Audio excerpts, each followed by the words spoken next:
Dude, Motorhead. You gotta love some Motorhead. You gotta love it. I love that like metal claims Motorhead, punk claims Motorhead, like rock claims Motorhead. Everybody wants a piece of Motorhead. Just like simple groove and like give it everything you got. Like Plus I love that Motorhead was almost like Lemmy's midlife crisis because he was in Hawkwind, who I have not listened to.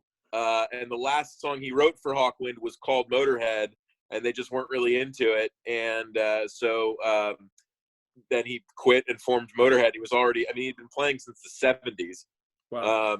So he was already well established by the time he started the band. But you're absolutely right. Everybody claims. I think that he always thought of himself more as punk than metal or thrash, even though obviously he was influential on thrash. I would love to know more about how he came to play the bass the way that he does, since it's very unique. He plays it like a guitar player. So nobody plays the bass like Lemmy, and like you couldn't even get that tone without he plays that Rick, which is a high mids that are very pronounced, because you otherwise it would be just, if you played that like on the it was a jazz bass that Tim Comerford's playing, it would just be a wall of mud. It would be unlistenable. I want to say this, famously Motorhead's a 3-piece, but there was an additional guitar part by a non-stage person. I don't know if that's just on the recording, because that was clearly the music kept playing after Lemmy stopped playing, so it wasn't entirely like a live show. Yes, that was video. Sort of the official music video, but they got the footage obviously from a live recording, but put the studio track behind it. Right. So I think there's an extra guitar. Unless Lemmy is just that good with a bass. Yes, that's right. It's a guitar strapped to the back of the bass. Don't ask how he's playing it.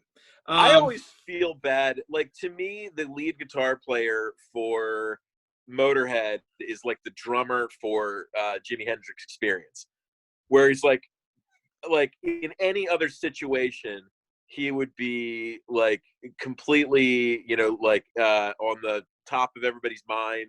But I mean, I'm not a big enough Motorhead follower to be able to say like, oh yeah, the guitar player is this guy. And the same thing is true with I love Jimi Hendrix drummer. I don't know what his name is. Right. Jimmy Drums, I'm pretty sure. Yeah.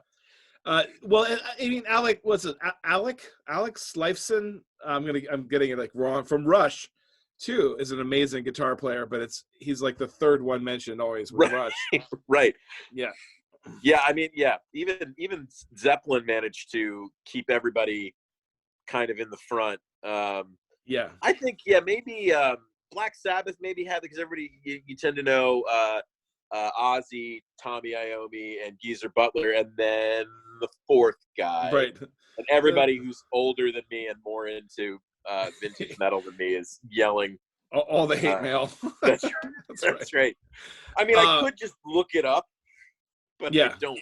No, that's entirely too much. High production for what we're trying to do here, right? In our various basements and bedrooms. Yeah. I wanted to say to the fire point again.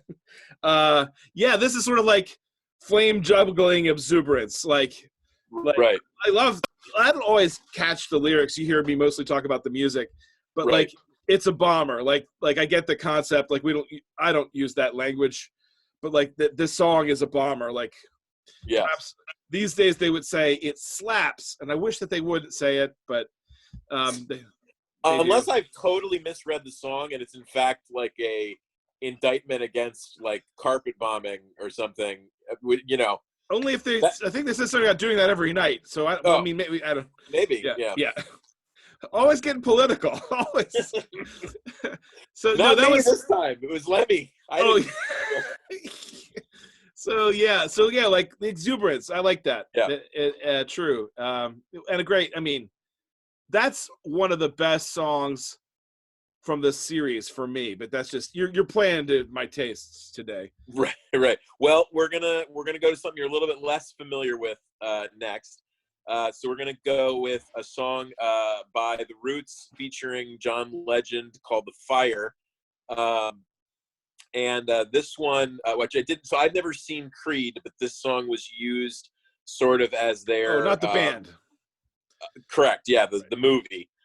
This one was used, I think, maybe in a training montage or something, sort of like their Eye of the Tiger. But this one is about sort of determination, overcoming struggles. And so the video, this is a fan-made video that uses footage from the movie Creed, because there's no official music video for it, but it will serve nicely. Awesome. Let's do it. Here we go.